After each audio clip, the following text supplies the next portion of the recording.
Hi, ಇವತ್ತು ಮತ್ತೊಂದು ಪುಣ್ಯಕ್ಷೇತ್ರಕ್ಕೆ ನಿಮ್ಮನ್ನು ಕರ್ಕೊಂಡು ಹೋಗ್ತಾ ಇದ್ದೀನಿ. ದಯವಿಟ್ಟು ವಿಡಿಯೋಗೆ ಲೈಕ್ ಮಾಡಿ, ಹಾಗೆ ಚಾನಲ್ಗೆ ಸಬ್ಸ್ಕ್ರೈಬ್ ಮಾಡ್ಕೊಳ್ಳಿ. ನಾವು ಹೋಗ್ತಾ ಇರೋಂಥದ್ದು ಸುಮಾರು 1000 ವರ್ಷಗಳ ಪುರಾತನವಾದಂತಹ ನಾಗನಾಥೇಶ್ವರ ದೇವಾಲಯಕ್ಕೆ. ಇದು ಪಂಚಮುಖ ಶಿವಲಿಂಗ ಇರುವಂತಹ ಒಂದು ಪುಣ್ಯಕ್ಷೇತ್ರ. ಯಾರೆಲ್ಲ ನೋಡ್ತಾ ಇದ್ದೀರಾ ಲೈಕ್ ಮಾಡಿ,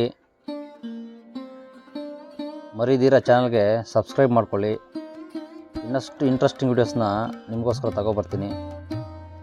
ಈ ದೇವಸ್ಥಾನಕ್ಕೆ ಭೇಟಿ ಕೊಟ್ಟರೆ ಏನೋ ಒಂಥರ ಮನಸ್ಸಿಗೆ ನೆಮ್ಮದಿಯನ್ನು ಸಿಗುತ್ತೆ. ಸೊ ದೇವಸ್ಥಾನ ನೋಡಿ, ಇದು ನೋಡಿ ಆ ಒಂದು ಪುಣ್ಯಕ್ಷೇತ್ರ. ಇಲ್ಲಿ ನೋಡ್ತಾ ಇದ್ದೀರಲ್ಲ, ಇದು ಶಿವನ ವಾಹನ ನಂದಿ.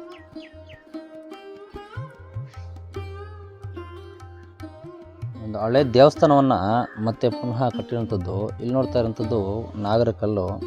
ಬಂದ ತಕ್ಷಣ ಒಂದು ನಾಗರಕಲ್ಲಿಗೆ ನಮಸ್ಕಾರ ಹಾಕ್ಕೊಂಡು ಮುಂದೆ ಹೋದ ತಕ್ಷಣ ಉತ್ತಿ ಇರುತ್ತೆ.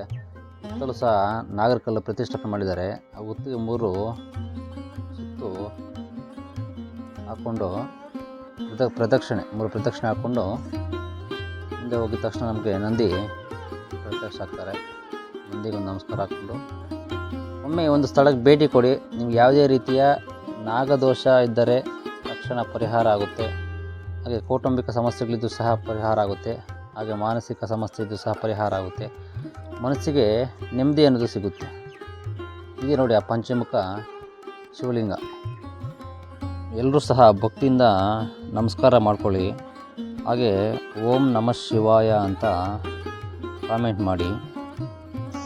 ಸ್ವಾಮಿಗೆ ಪ್ರತಿ ಸೋಮವಾರ ವಿಶೇಷ ಪೂಜೆಗಳಿರುತ್ತೆ. ಭೇಟಿ ಕೊಡಬೇಕಂದ್ರೆ ಸೋಮವಾರ ಬನ್ನಿ. ಯಾರೆಲ್ಲ ವಿಡಿಯೋ ನೋಡ್ತಾ ಇದ್ದೀರಾ ಒಂದು ಲೈಕ್ ಮಾಡಿ, ನಿಮ್ಮ ಫ್ರೆಂಡ್ಸ್ಗೂ ಸಹ ಶೇರ್ ಮಾಡಿ. ಹಾಗೆ ನಮ್ಮ ಚಾನಲ್ಗೆ ಸಬ್ಸ್ಕ್ರೈಬ್ ಮಾಡ್ಕೊಂಡು ಸ್ವಲ್ಪ ಸಪೋರ್ಟ್ ಮಾಡಿ. ಈ ಒಂದು ಪುಣ್ಯಕ್ಷೇತ್ರ ಇರುವಂಥದ್ದು ಕೋಲಾರ ಜಿಲ್ಲೆ ಶ್ರೀನಿವಾಸಪುರ ತಾಲೂಕು ಅರಕೆರೆ ಎಂಬ ಗ್ರಾಮದಲ್ಲಿ.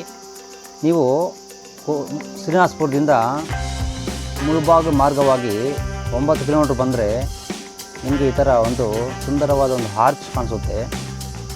ಇಲ್ಲಿ ಬೋರ್ಡ್ ಆಗಿದೆ ದೊಡ್ಡದಾಗಿ. ಸೊ ಅಲ್ಲಿಂದ ನೀವು ಲೆಫ್ಟ್ ತಗೊಂಡು ಸುಮಾರು ಒಂದು 2 ಕಿಲೋಮೀಟ್ರ್ ಮುಂದೆ ಹೋದರೆ ನಿಮಗೆ ಒಂದು ಪುಣ್ಯಕ್ಷೇತ್ರ ಸಿಗುತ್ತೆ. ಒಮ್ಮೆ ಒಂದು ಪುಣ್ಯಕ್ಷೇತ್ರ ಭೇಟಿ ಕೊಡಿ. ನಿಮಗೆ ಇರುವಂಥ ಸಮಸ್ಯೆಗಳು ಪರಿಹಾರ ಆಗುತ್ತೆ. ಈ ವಿಡಿಯೋ ನೋಡಿದ್ದಕ್ಕೆ ತಮಗೆಲ್ಲರಿಗೂ ಸಹ ಧನ್ಯವಾದಗಳು. ಮತ್ತೊಂದು ವಿಡಿಯೋ ಜೊತೆ ನಿಮ್ಮ ಮುಂದೆ ಬರ್ತೀನಿ. Until then, bye.